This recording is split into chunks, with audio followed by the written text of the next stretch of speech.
대머리여 올라가라.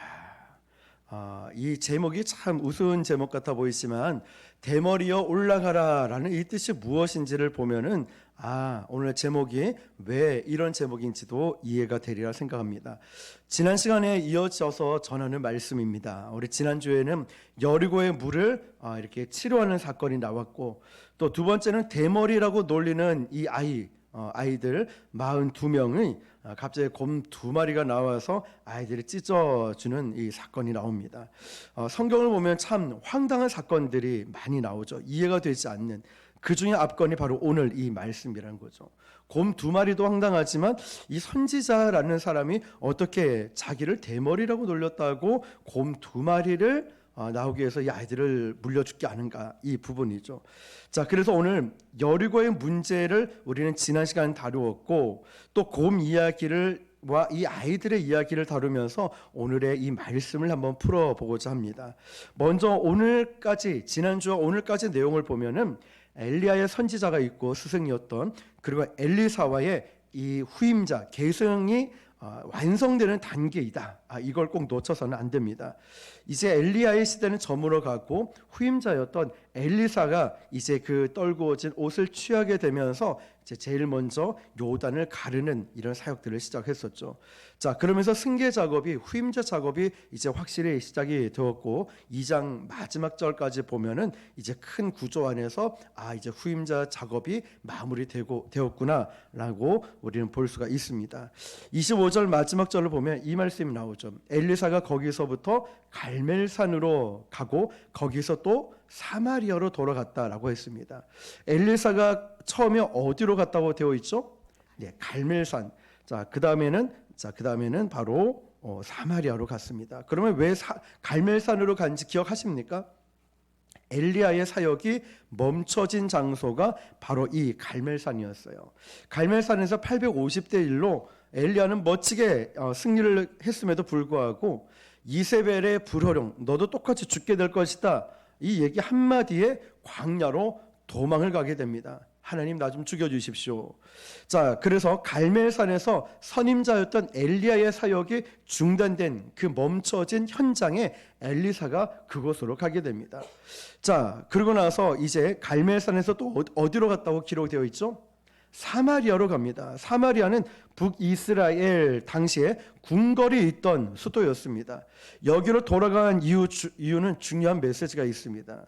다시 말해서 우상 숭배와 타락의 한복판에 엘리사가 뛰어든 것이죠.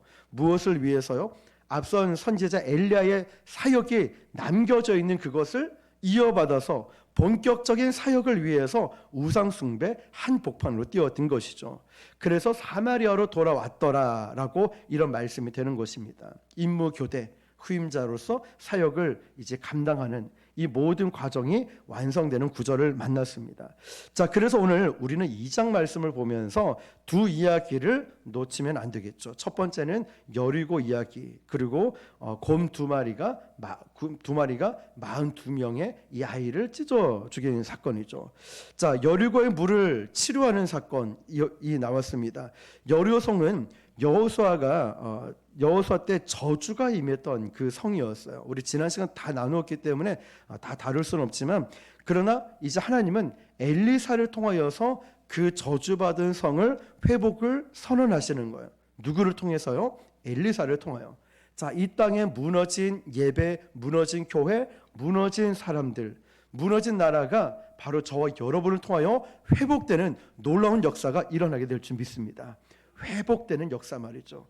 오늘도 전도하면서 지경을 하나님이 넓혀주셨어요.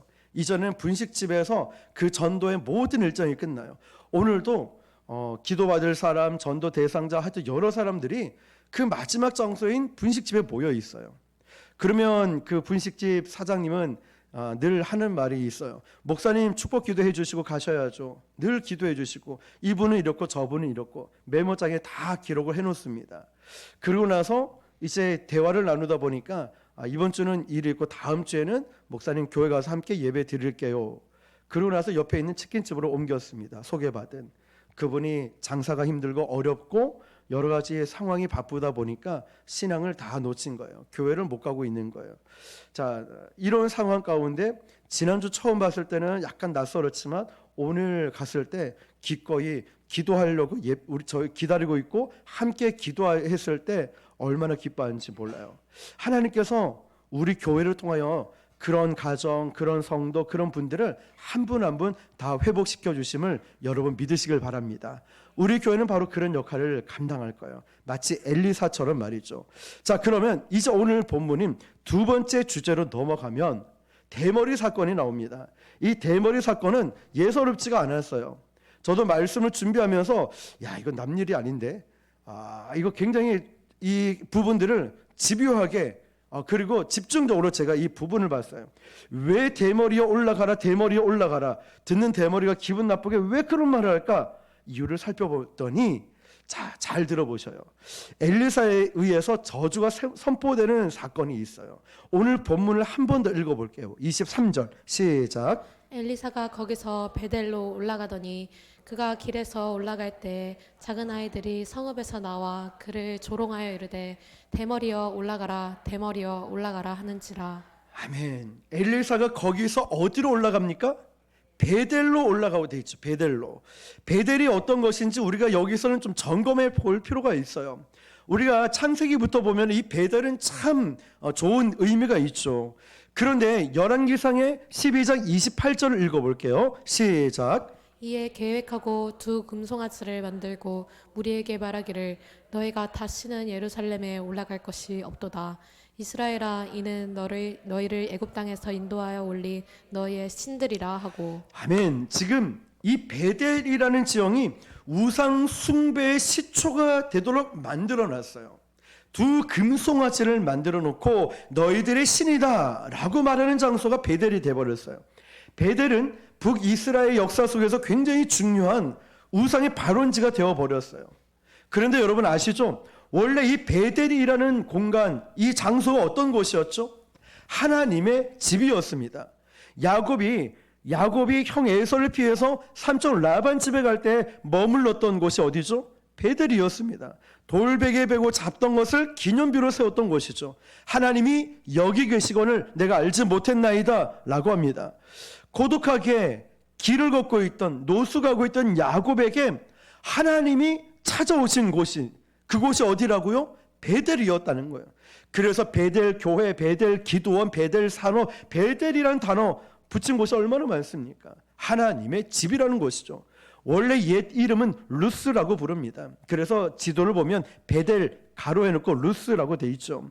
그런데 하나님의 집, 하나님의 임재가 가득했던 그 베델이 불행하게도 지금 오늘 본문에 보면 우상 숭배 현장으로 바뀌어 버렸다는 사실. 얼마나 가슴 아픕니까? 자, 조금 더 말씀을 볼 필요가 있는데요. 열왕기상 13장 3절에서 6절인데요. 한 절씩 교독합니다. 제가 먼저 봉독할게요. 그날에 그가 징조를 들어 이르되 이는 여호와께서 말씀하신 징조라. 제단이 갈라지며 그 위에 있는 재가 쏟아지리라 하매 여로보암 왕이 하나님의 사람이 그 베델에 있는 제단을 위하여 들을 때 제단에서 손을 펴며 그를 잡으라 하더라. 그를 향하여 편 손이 말라 다시 거두지 못하며 하나님의 사람이 여호와의 말씀으로 보인 징조대로 제단이 갈라지며 재가 제단에서 쏟아진지라. 왕이 하나님의 사람에게 말하여 이르되 청하건대 너는 나를 위하여 내 하나님 여호와께 은혜를 구하여 내 손이 다시 성하게 기도하라. 하나님의 사람이 여호와께 은혜를 구하니 왕의 손이 다시 성하도록 전과 같이 되니라. 아멘. 자, 이렇게 이 우상 숭배가 횡행하던 현장이 어디라고요? 베델이란 거예요. 우상의 형상이 만들어지고 세워졌던 곳이 베델이라는 거예요. 지금의. 그러니까 지금은 엘리사가 처음으로 지금 찾아간 곳이 바로 이 베델인 거예요. 여리고의 물을 고친 다음에 찾아간 곳이 바로 베델이라는 거죠.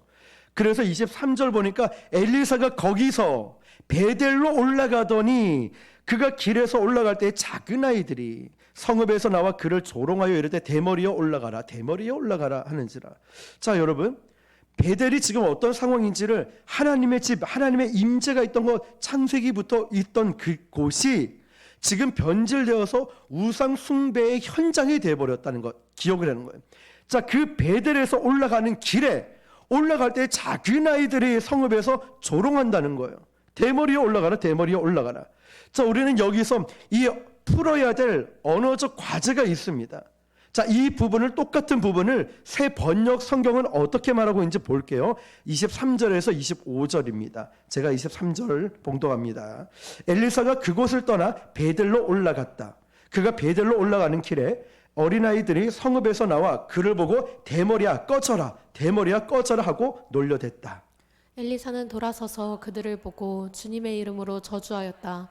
그러자 곧 2마리의 곰이 숲에서 나와서 42명이나 되는 아이들을 찢어 죽였다. 엘리사는 그곳을 떠나 갈멜산으로 갔다가 거기에서 다시 사마리아로 돌아갔다. 자, 여러분, 새 번역에는 꺼져라 이렇게 번역을 했죠.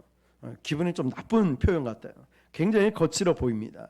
그런데 이 원문의 느낌에 가장 가깝게 번역을 하면 대머리야 꺼져라, 대머리야 꺼져라 라는 이 부분을 이 역본과 비교해 보니까 지금 우리가 읽고 있는 개역 개정 번역이 우리 이 성경 번역에 가장 가깝게 번역이 됐다라고 합니다. 신약적으로 또 신학적으로 성경에서 말하고자 하는 의도를 잘 살렸다는 것이죠. 우선 여기서 우리가 언어적으로 풀어야 될 과제가 있다고 말씀드렸죠. 그게 뭐냐면 첫 번째, 여기서 말하는 어린아이가 과연 어떤 표현일까? 진짜 애들을 말하는 것일까요? 아니면 어떤 걸 말할까요? 23절에 어린아이라는 표현을 썼죠. 자, 그러면 이 23절을 보니까 엘리사가 거기서 베델로 올라가더니 그가 길에서 올라갈 때에 작은 아이들이라는 표현을 썼어요. 작은 아이들. 이게 나드라는 표현입니다. 작은 아이들이라고 번역하면 우리가 생각할 때 그냥 코 올리게 유년 주일학교 아들을 생각하기 쉽죠. 그런데 여기서 사용된 작은 아이들, 네아림, 나드라는 히브리 말은요, 젊은 사람을 말해요. 최소 15살에서 20세 전후까지 연령대를 바로 청년들, 아주 젊은 청년이라고 말해요. 이게 네아림, 나드라고 말하는 작은 아이들이라는 거예요. 자, 예를 들어서 창세기 22장에 보면 이삭이 등장하죠. 아브라함 아버지와 함께 모리아 땅에 어느 산에 오릅니다. 이삭이 이상에서 묻습니다. 아버지, 번제할 어린 양은 어디 있습니까? 하나님께서 준비하셨다. 그런데 그 전에 어떤 일이 있었냐면 함께 동행했던 종들이 아브라함과 이런 대화를 나눕니다. 아브라함이 말하죠. 그를 물어봤을 때 함께 종들이 내가 아이와 함께, 이런 표현을 아브라함이 씁니다. 히브리 사람에게 아이라고 말할 때 여러 관점에서 해석을 할 수 있어요. 왜냐하면 솔로몬도 오늘 새벽에 나누었죠. 하나님께 기도할 때 그는 왕이었고 장가간 나이임에도 불구하고 나는 뭐라고 소개를 하죠? 나는 아이라, 출입을 할지 못한다, 이런 표현을 쓴다는 거예요. 자, 그러면 이삭 이야기를 보면은 아브라함과 모리아 산에 오를 때, 그 산을 등정할 때 번제에 쓸 나무를 아브라함이 지고 갔을까요? 이삭이 지고 갔을까요? 이삭이 지고 올라갔죠. 아브라함이 우리말로 표현하면 이 미성년자, 이 조그만 어린아이에게 그 무거운 나무를 짊어지고 산에 오르게 만들었겠습니까? 자, 그 정도로 이미 이 이삭은 건강한 청년이고 젊은 청년이라는 거죠. 자, 그러면 여기서 아이라고 표현하는 단어는 물리적으로 생물학적으로 나이가 어린 그런 아이를 말하는 것이 아니라 젊은 청년을 이야기하는 게 정확한 번역이라는 거죠. 자, 그런데 24절을 좀 볼게요. 다시 시작. 엘리사가 뒤로 돌이켜 그들을 보고 여호와 이름으로 저주하매 곧 수풀에서 암곰 둘이 나와서 아이들 중에 42명을 찢었더라. 아멘. 자, 여기도 아이들이라고 표현하는데, 그런데 또 이 아이들은 앞에 나와 있는 작은 아이들과는 또 틀린 표현을 쓰고 있어요. 여기서 쓰인 단어로 보니까 엘라딤이라는 써요. 엘라딤. 아이들이라는 말은 이런 의도를 가지고 다르게 쓰였다는 거예요. 엘라딤. 이 뜻이 뭐냐면 무엇의 후손이라는 뜻이에요. 무엇의 후손. 자, 쉽게 말하면 아까 베델이 우상 숭배의 현장으로 다 바뀌고 변질됐다라고 말씀드렸죠. 자, 그곳의 아이들이라고 하면 쉽게 말하면 패역한 자손들이라는 이 표현을 쓰고 있다는 거예요. 그러면 이 청년들의 정체가 뭐냐면요, 23절부터 우리가 읽고 있는 본문을 보면 바로 그 베델의 우상 숭배의 현장에 있던 그 관련된 후손들이라는 거예요. 이 아이들이. 그러니까 패역한 자식들, 패역한 자손들, 패역한 후손들을 표현하고 있는 거예요. 자, 그런데 그들이 엘리야에 대해서 어떻게 놀리고 있는지를 우리 한번 또 살펴봐야 되겠죠.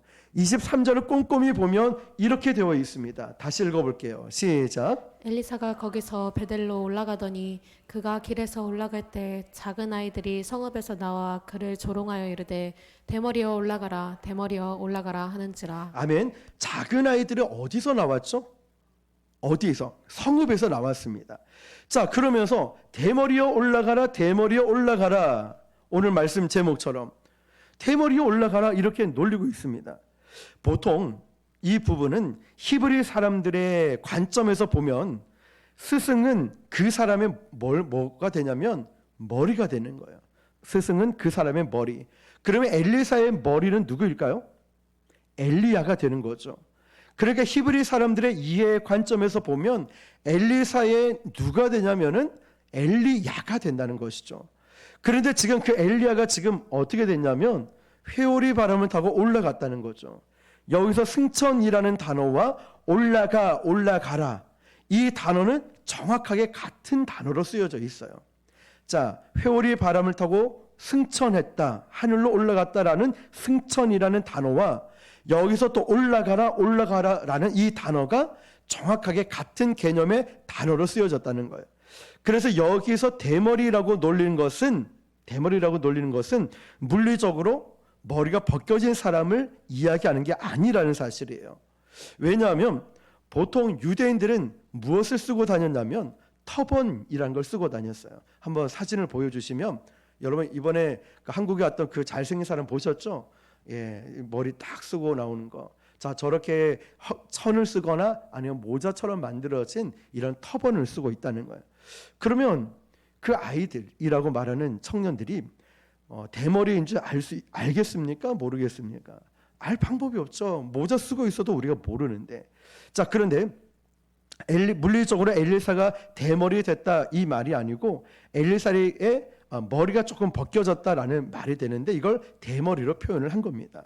자, 그런데 이 벗겨졌다는 뜻이 또 뭐냐면 바로 그의 머리였던 스승인 엘리야가 승천한 걸 의미하는 거예요. 자, 승천과 올라가가 같은 단어로 썼다고 말씀드렸죠. 그러니까 이 엘리야의 승천을 베델의 우상 숭배의 이 패역한 후손들이, 패역한 아이들이 놀리고 있는 거예요. 무엇을요?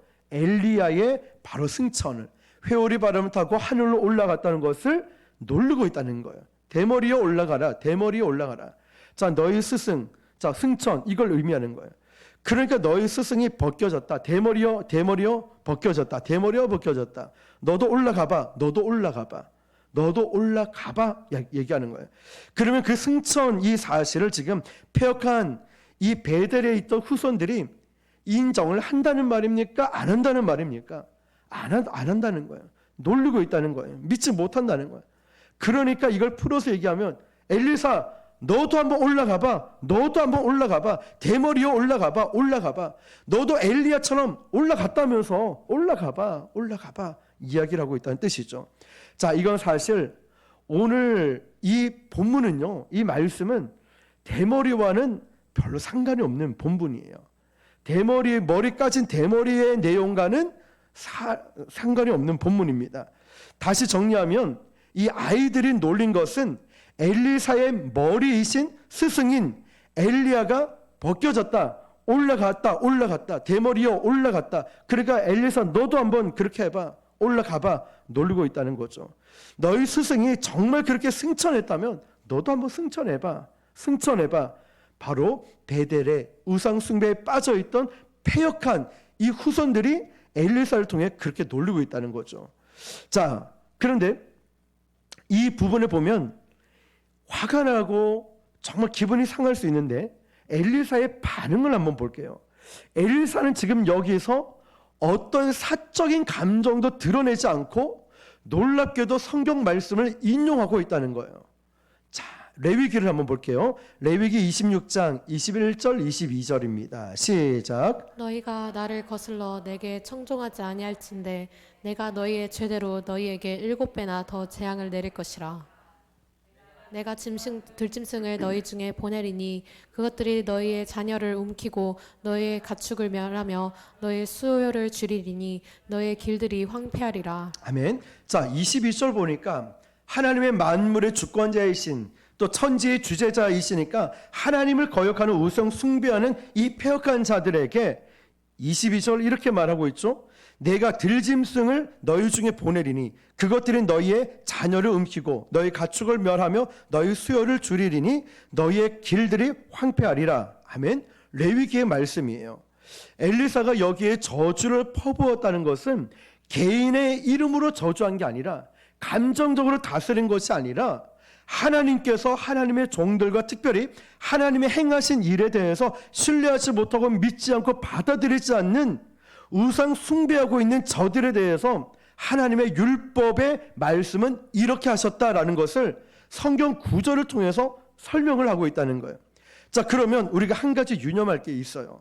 24절 한번 읽어볼게요. 시작. 엘리사가 뒤로 돌이켜 그들을 보고 여호와 이름으로 저주하매 곧 수풀에서 앙곰 둘이 나와서 아이들 중에 42명을 찢었더라. 아멘. 자, 이 찢었다라는 이 부분도 앞에서는 우리가 이해를 돕기 위해서 이런 표현을 썼죠. 죽였다라고. 그런데 이 부분도 우리가 정확하게 말씀을 볼 필요가 있어요. 자, 아까 대머리라는 부분 또 올라갔다라는 이 부분은 대머리와 상관없이 머리를 뜻하는 스승을 뜻하는 엘리야, 그리고 올라갔다라고 하는 것은 너도 한번 승천해봐, 올라가봐, 이런 놀림이라 했어요. 왜냐? 엘리야 자체를 믿지 않고 하나님을 믿지 않는 우상 숭배자들이 엘리사를 그렇게 놀리고 있는 표현이라고 하는 거죠. 자, 이 부분에서 엘리사의 반응은 자기의 감정으로 혈기로 드러낸 것이 아니라 하나님 말씀이 어떻게 하고 있는지, 여호와의 이름, 여호와의 말씀이 어떻게 기록됐는지를 알려줘요. 그러면 여기 마지막에 곰 2마리가 나와서 암곰 2이 나와서 아이들 중에 42명을 찢었다라고 되어 있죠. 찢었다. 그러면 이게 심각한 상해를 입혔다는 건가 아니면 죽였다는 말인가? 자, 우리는 죽였다라고 일반적으로 생각을 했습니다. 성경적 언어를 보더라도 보면은 찢었더라라고 되어 있지 죽였다라고 이런 표현은 없다는 거예요. 정확하게 보면은 자, 치명상을 입혔다. 하나님을 거역한 우상 숭배하고 있는 저 베델에서 나온 그 패역한 이 후손들 아이들에 대해서 하나님 말씀대로 이루어져서 심각한 상해를 입혔다라고 됐지 찢었다라고 되어 있지 죽었다, 죽였다 이렇게 되어 있지 않다는 사실이에요. 자, 결론입니다. 그럼 오늘 우리는 열왕기하 2장을 통하여서 두 가지 사실을 만났습니다. 엘리야의 후계자로 그 승계를 누가 승계를 받았죠? 엘리사가 이제 복과 저주를 동시에 드러내면서 본격적으로 이제 후계자 임명을 받았어요. 엘리야는 하늘로 승천해 갔고 엘리사가 후임자 임명을 받은 겁니다. 그 첫 번째 엘리사가 갔던 곳이 바로 갈멜산, 사역이 중단된 멈춰진 그곳으로 가서 본격적으로 엘리야의 사역을 이어서 이제 역사의 전면에 엘리사가 드러납니다. 자, 그리고 그가 어디로 갔냐면 25절 보니까 갈멜산에서 시작 중단되었던 곳에서 떠나서 어디로 가냐고요? 사마리아로 갑니다. 북이스라엘의 종교 지도자들 우상 숭배가 만연한 그곳으로 가서 엘리사의 사역을 시작을 합니다. 본격적으로. 자, 그리고 사마리아 땅으로 들어가는 이 사역이 중단되었던 현장에서 엘리사를 통하여서 하나님은 이 백성과 이 땅의 회복을 선언하십니다. 자, 오늘 저와 여러분도 우리가 이 말씀을 볼 때는 단순히 놀려서 이런 기분 나빠서라고 표현됐지만 이 문장 하나하나를 잘 기억하면서 우리에게도 주의 일을 할 때 계속 공격하는 영들이 있죠. 악한 영들이 있어요. 우리 마음을 건드리고 우리를 상처받게 만들고 계속 주의 일을 하지 못하게 하는 요소들이 너무나 많이 깔려 있어요. 자, 그렇지만 우리가 이 가운데 인간의 반응으로 저주를 하고 화를 내는 것이 아니라 하나님 말씀으로 돌아와야 한다는 것. 자, 하나님 말씀으로 어떻게든 말씀을 붙들고 말씀으로 살아가야 한다는 것. 그리고 우리가 그동안에 개인적인 신앙에도 기도가 멈춰졌고 예배가 멈춰졌다면 다시 갈멜산으로 가서 다시 돌아가서 그리고 나의 사명을 받고 내가 가야 할 사역의 자리로 돌아가야 한다는 것. 자, 이 가운데 돌아가기 위해서는 바로 이 순종이 필요하다는 것입니다. 오늘 다시 한번 엘리사를 통하여 무너진 그곳이 회복되었듯이 오늘 저와 여러분의 멈춰진 그곳에서 회복의 역사가 일어나게 될 줄 믿습니다. 마지막 우리가 찬양을 불렀듯이 하나님, 나는 가진 재물, 가진 지식도 없지만 공평하신 하나님께서 나의 모든 것을 알게 하셨고 또 남이 못 본 것을 보게 하셨던 그 하나님, 그리고 당신께 드릴 것은 사모하는 이 마음밖에 없습니다. 그렇지만 십자가에 놓겠으니 저를 사용하여 주십시오. 이런 엘리사처럼 무너진 그곳을 다시 회복하고 또 멈춰진 그곳에서 다시 한번 회복하는 이런 놀라운 은혜의 역사가 일어나길 바랍니다. 우리를 통하여, 저와 여러분을 통하여 하나님은 반드시 그렇게 일하실 것입니다. 오늘도 엘리사가 받은 갑절의 영감, 저와 여러분이 받고 능력 있게 승리하시는 저와 여러분 되시기를 주님의 이름으로 축원합니다.